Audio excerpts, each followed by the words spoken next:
ముఖ్యంగా రెడ్డి గారు మనం ఏ పార్టీలైనా ఉండొచ్చు. ఎందుకంటే మీ ఏ రెడ్డి గారు ఎవరు ఇక్కడ? మన లక్ష్మణ గారు, లక్ష్మణ్ రెడ్డి గారు కాదు ఆయన.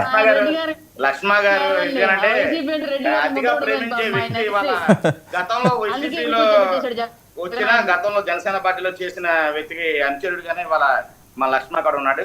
ఎందుకంటే ముఖ్యంగా చెప్పాల్సింది ఏంటంటే సార్, మనం ఏ పార్టీలోనే ఉండొచ్చు, మన మనస్సాక్షిని చంపుకుని మనం బతకూడదు.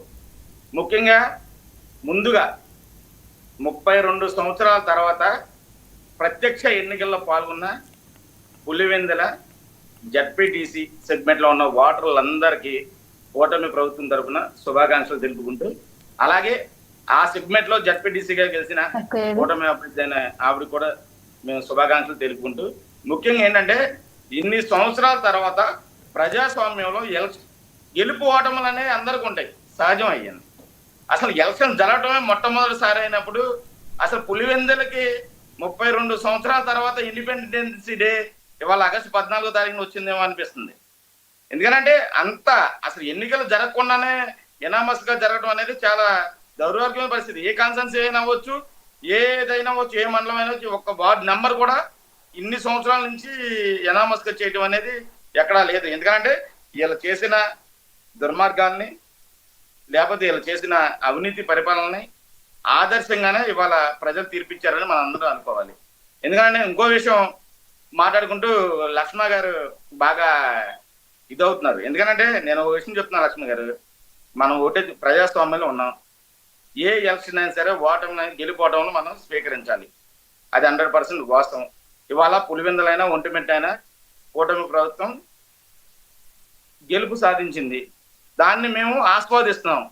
మీరు జీర్ణించుకోలేకపోవచ్చు, కానీ మీరు అది ఒప్పుకోవాల్సిన విషయం. అది ప్రజాస్వామ్యంలో జరిగింది, అది ఎలక్షన్ జరిగినప్పుడు మీరు ఒప్పుకుంటా 100% ఒప్పుకోవాల్సి తీరాల్సిందే.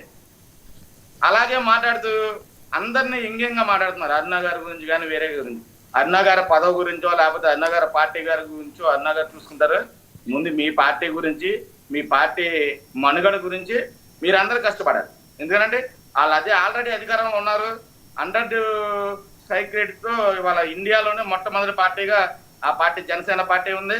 అలాగే వాళ్ళ అధ్యక్షుడు కూడా ఇవాళ 100 స్ట్రైక్ రేట్తో చాలా దూసుకుపోతున్నారు. ఇవాళ కూటమి ప్రభుత్వంలో ఉప ముఖ్యమంత్రిగా ఏ రోజున ఉప ముఖ్యమంత్రికి గవర్నమెంట్ ఆఫీసర్స్ కానీ అఫీషియల్స్ గా కానీ ఏ రోజున ఏ ఉప ముఖ్యమంత్రికి ఇవన్నీ స్థానాన్ని ఇవాళ చంద్రబాబు నాయుడు గారు కల్పించి, ఆయనతో పాటుగా ఈయన ఫోటోని అన్ని ఆఫీసుల్లో పెట్టి అంత సముచిత స్థానం కల్పించారు జనసేన పార్టీకి. అది మీరు ముందుగా గుర్తించాలి. మీరు అది గుర్తించినప్పుడు జనసేన పార్టీ స్థాయి ఏంటో, జనసేన పార్టీ స్టామినా ఏంటి అనేది మీకు అర్థమవుద్ది. ఎందుకంటే గత ప్రభుత్వంలో కనీసం రాజోలు కాన్స్టిట్యున్సీలో ఒక్క సీటు గెలిచిన తర్వాత ఈ రోజున పవన్ కళ్యాణ్ గారు రాజకీయంగా ఎంత చైతన్యవంతులయ్యి, లేకపోతే ఎంత ఆలోచించి ఎవరికి ఇవ్వాలనేది రేస్ గుర్రాలకు ఇచ్చి ఇవాళ 100% స్టేక్ రేటు తీసుకొచ్చిన ఘనత కూడా ఇవాళ పవన్ కళ్యాణ్ గారికి దక్కింది. కాబట్టి మనం అవన్నీ ఒప్పుకుని తీరాల్సిందే. కానీ ఏదో మనం డిబేట్లో కూర్చున్నాం కాబట్టి మీకు చాలాసార్లు చెప్పి ఏదో మాట్లాడేస్తే మనం ఇది వల్ల అవదు. మనం ఏది మాట్లాడినా సరే ప్రజలకు చేరువేయాలి.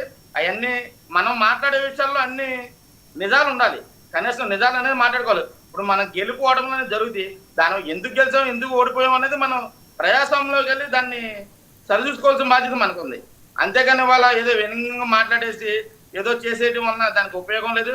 ఇంకో విషయం ఏంటంటే నేను చెప్పేది, గతంలో కూడా ఎలక్షన్స్ జరిగినాయి. ఏ పార్టీ అయినా సరే గెలిచినప్పుడు అందరం ఒప్పుకుని తీరవలసిందే. కాబట్టి మీరు ముందుగా ఏంటంటే ఈ ఓటమికి అంటే జగన్మోహన్ రెడ్డి గారు కానీ, మీ అవినాష్ రెడ్డి గారు కానీ ఏవో ఛాలెంజ్లు చేశారు కాబట్టి ఆ ఛాలెంజ్ల గురించి కొంచెం మీరు కూడా విపులంగా వివరించి, అలాగే భవిష్యత్తులో మీరు ఏం చేస్తారనేది చెప్తే అది బాగుంటుంది. కానీ ఆ కూటమి ప్రభుత్వం గురించి మీరు మాట్లాడటం దానివల్ల ఉపయోగం ఏమి లేదు. ఎందుకంటే ఆల్రెడీ విజయం సాధించింది. విజయం అనేది ఎప్పుడంటే అసలు గెలుపోవడం తీసి పక్కన పెడితే అసలు ఎలక్షన్ 32 తర్వాత ఎలక్షన్ లో పెట్టడం అనేది